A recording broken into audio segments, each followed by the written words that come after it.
ಕಾವೇರಿ ನೀರಾವರಿ ನಿಗಮದ ಎಂಡಿ ಮನೆ ಮೇಲೂ ಕೂಡ ಲೋಕಾಯುಕ್ತ ದಾಳಿ ನಡೆದಿದೆ. ಹಲವು ದೂರು ಬಂದಿದ್ವು. ಹೀಗಾಗಿ ಮಂಡ್ಯ ಲೋಕಾಯುಕ್ತದಿಂದ ರೇಡ್ ನಡೆದಿದೆ. ಹಿಂದೆ ಹಲವು ದೂರುಗಳನ್ನು ಕೊಡಲಾಗಿತ್ತು. ಆ ದೂರುಗಳ ಆಧಾರದ ಅನ್ವಯ ಇವತ್ತು ಕಾವೇರಿ ನೀರಾವರಿ ನಿಗಮದ ಎಂಡಿ ಮನೆ ಮೇಲೂ ಕೂಡ ದಾಳಿ ನಡೆದಿದೆ. ಬೆಂಗಳೂರು, ಮೈಸೂರು, ಮಂಡ್ಯ ಸೇರಿದಂತೆ ಒಟ್ಟು 9 ಕಡೆ ಏಕಕಾಲದಲ್ಲಿ ಲೋಕಾಯುಕ್ತ ಅಧಿಕಾರಿಗಳು ದಾಳಿ ನಡೆಸಿ ದಾಖಲೆಗಳ ಪರಿಶೀಲನೆ ಮಾಡ್ತಾ ಇದ್ದಾರೆ. ಬೆಂಗಳೂರಿನ ನಿಗಮದ ಕಚೇರಿಯಲ್ಲಿ ಎಂಡಿ ಆಗಿದ್ದಂತ ಮಹೇಶ್, ಮಂಡ್ಯದ ಪೆಟ್ರೋಲ್ ಬಂಕ್, ಮಳವಳ್ಳಿಯ ನಿವಾಸದಲ್ಲೂ ಕೂಡ ತಲಾಶ್ ನಡೆಸ್ತಾ ಇದ್ದಾರೆ. ಮಂಡ್ಯ ಲೋಕಾಯುಕ್ತ ಎಸ್ಪಿ ಸುರೇಶ್ ಬಾಬು ನೇತೃತ್ವದಲ್ಲಿ ದಾಳಿ ನಡೀತಾ ಇದೆ. ಒಂದು ಕಡೆ ಮಂಗಳೂರಿನಲ್ಲಿ, ಮತ್ತೊಂದು ಕಡೆ ಮಂಡ್ಯ, ಹೀಗೆ ಏಕಕಾಲದಲ್ಲಿ 9 ಕಡೆ ಲೋಕಾಯುಕ್ತ ಅಧಿಕಾರಿಗಳು ತಂಡವನ್ನ ಕಟ್ಕೊಂಡು ಹೋಗಿ ದಾಳಿಯನ್ನ ಮಾಡ್ತಾ ಇದ್ದಾರೆ. ಅದಕ್ಕೆ ಸಂಬಂಧಪಟ್ಟಂತೆ ದಾಖಲೆಗಳ ಪರಿಶೀಲನೆ ಕೂಡ ನಡೀತಾ ಇದೆ. ಬೆಳಗ್ಗೆಯಿಂದಾನೇ ಲೋಕಾಯುಕ್ತ ಪೊಲೀಸರು ಕಡತಗಳ ಪರಿಶೀಲನೆಗಿಳಿದಿದ್ದಾರೆ.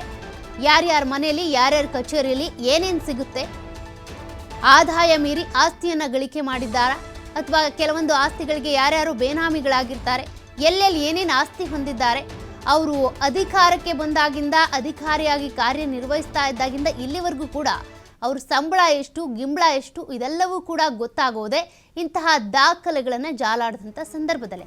ಹಾಗಾಗಿನೇ ಬೆಳಗ್ಗೆನೆ ಲೋಕಾಯುಕ್ತ ಅಧಿಕಾರಿಗಳು ಈಗ ಫೀಲ್ಡ್ಗಿಳಿದಿದ್ದಾರೆ. ಬೆಂಗಳೂರಿನ ನಿಗಮದ ಕಚೇರಿಯಲ್ಲಿ ಎಂಡಿ ಆಗಿದ್ದಂಥ ಮಹೇಶ್ ಅವರ ಮನೆ ಮೇಲೂ ಕೂಡ ದಾಳಿ ನಡೆಸಿದ್ದಾರೆ. ಮತ್ತೊಂದು ಕಡೆ ಮಂಡ್ಯದ ಪೆಟ್ರೋಲ್ ಬಂಕ್ ಹಾಗೂ ಮಳವಳ್ಳಿಯ ನಿವಾಸದಲ್ಲೂ ಕೂಡ ತಲಾಶ್ ಮುಂದುವರೆದಿದೆ. ಇನ್ನು ಮಂಡ್ಯ ಲೋಕಾಯುಕ್ತ ಎಸ್ಪಿ ಸುರೇಶ್ ಬಾಬು ಅವರ ನೇತೃತ್ವದಲ್ಲಿ ಇಲ್ಲಿ ದಾಳಿ ನಡೀತಾ ಇರೋದು.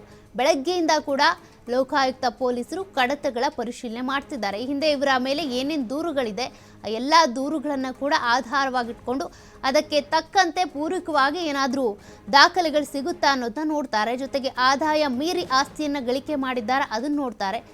ಇನ್ನೂ ಹೆಚ್ಚಾಗಿ ಅಂತ ಅಂದರೆ ದಾಖಲೆಗಳನ್ನ ನೋಡ್ತಾರೆ. ಇವ್ರಿಗೇನು ಕಂಪ್ಲೇಂಟ್ ಬಂದಿದೆ, ಆ ಕಂಪ್ಲೇಂಟಿಗೆ ತಕ್ಕಂತೆ ದಾಖಲೆಗಳಲ್ಲಿ ಪೂರೈಕೆ ಆಗುತ್ತಾ ಇಲ್ವಾ ಅಂತೇಳಿ. ಹೀಗಾಗಿ ಅವ್ರು ಕೆಲಸ ಮಾಡ್ತಾ ಇರುವಂಥ ಕಚೇರಿ ಮತ್ತು ಮನೆ ಎರಡೂ ಕಡೆ ಕೂಡ ದಾಳಿಯನ್ನು ನಡೆಸ್ತಾ ಇದ್ದಾರೆ. ಬೆಂಗಳೂರು, ಮೈಸೂರು, ಮಂಡ್ಯ, ಅದೇ ರೀತಿಯಾಗಿ ಮಹೇಶ್ ಮನೆ ಮೇಲೆ, ಕಚೇರಿ ಮೇಲೆ, ಬೆಂಗಳೂರಿನಲ್ಲಿ ಇರುವಂಥ ನಿಗಮದ ಕಚೇರಿ ಇರ್ಬೋದು, ಮತ್ತೊಂದು ಕಡೆ ಮಂಗಳೂರಲ್ಲೂ ಕೂಡ ಇದೇ ರೀತಿ ದಾಳಿ ನಡೀತಾ ಇದೆ.